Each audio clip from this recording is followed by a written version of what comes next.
سلام خدمت دوستان و همراهان عزیز، امیدوارم حالتون خوب باشه. امروز با دستور پخت یک شیرینی برنجی فوق‌العاده راحت و خوشمزه که با کره درست میشه خدمتتون رسیدم. بریم که با هم مواد اولیش رو مرور کنیم. کره 125 گرم، پودر قند 70 گرم، تخم مرغ 1 عدد، آرد برنج 250 گرم، گلاب 1 قاشق سوپخوری، تخم خرفه برای تزیین.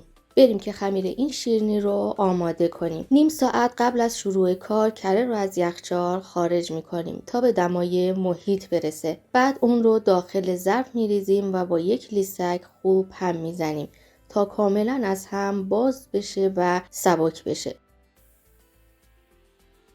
بعد از اینکه کاملا نرم و یک دست شد، پودر قند رو داخلش الک میکنیم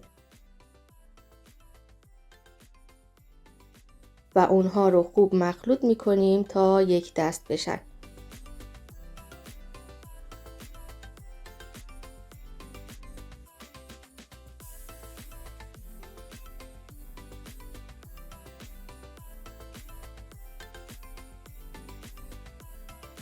خب تو این مرحله 1 عدد تخم مرغ متوسط داریم، اون رو داخل موادمون میریزیم.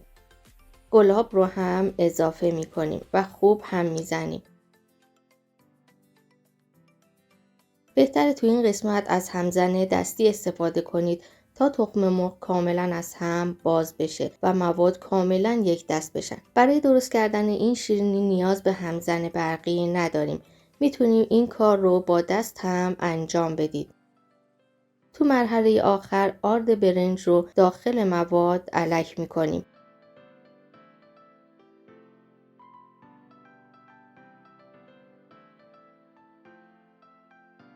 و با لیسک به آرومی مخلوط میکنیم تا کاملا آرد با موادمون مخلوط بشه و گلوله‌ای نداشته باشه. این دستور پخت شیرینی برنجی یکی از راحت ترین و خوشمزه ترین هاست.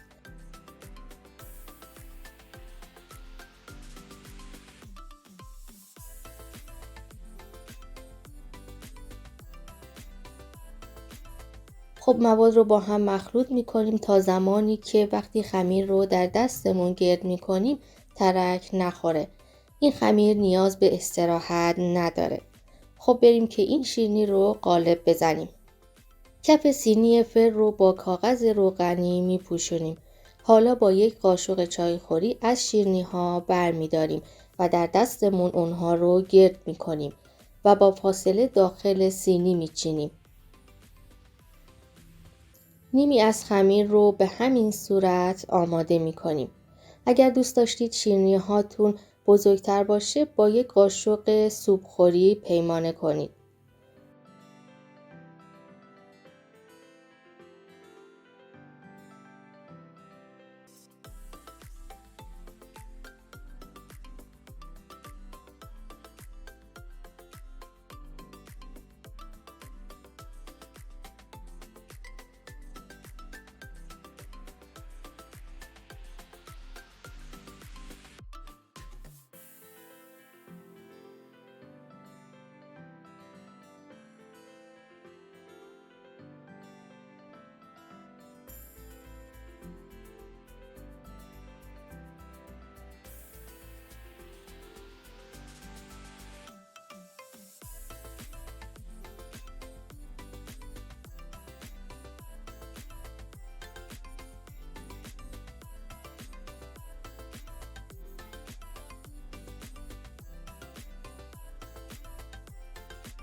وقتی که شیرینی ها رو گرد کردیم با مهرهای مخصوص شیرینی برنجی روی اونها رو قالب میزنیم. اگر خواستید میتونید از مهرهای صاف هم استفاده کنید و حتی میتونید بدون نیاز به مهر این شیرینی ها رو آماده کنید.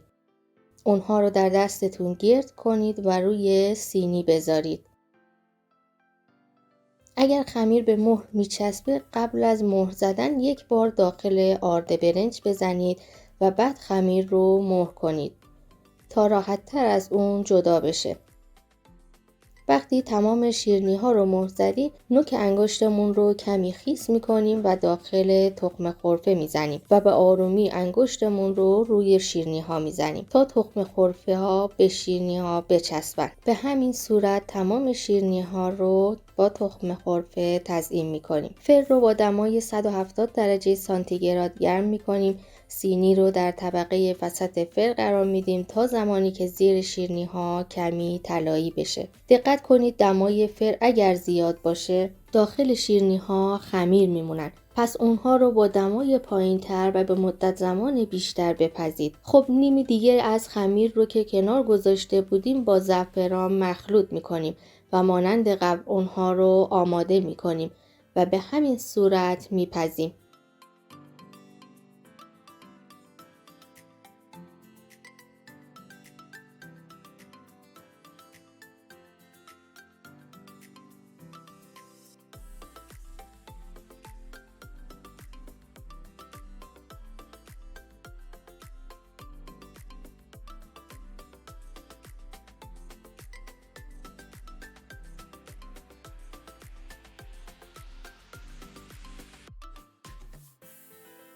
این هم از شیرینی های برنجی ما کاملا پخته و زیر اونها طلایی شده. این شیرینی ها رو میتونید به مدت 2 ماه داخل ظرف دردار داخل یخچال نگهداری کنید. بهتر اونها رو داخل یک نایلون و داخل ظرف دردار بذارید تا بوی یخچال رو به خودش نگیره. آموزش چند نوع شیرینی برنجی و حتی شیرینی سنتی که با روغن جامد آماده میشه رو داخل کانال براتون گذاشتم. لینک اونها رو داخل دیسکریپشن براتون میذارم تا بتونید اونها رو هم ببینید. ممنون که تا انتهای ویدیو همراه من بودین. اگر از ویدیو خوشتون اومده اون رو لایک کنید، کانال من رو سابسکرایب کنید و زنگوله کنار اون رو بزنید که اگر ویدیوی جدید گذاشتم از اون باخبر بشید. تا آموزش بعدی، خدا نگهدار.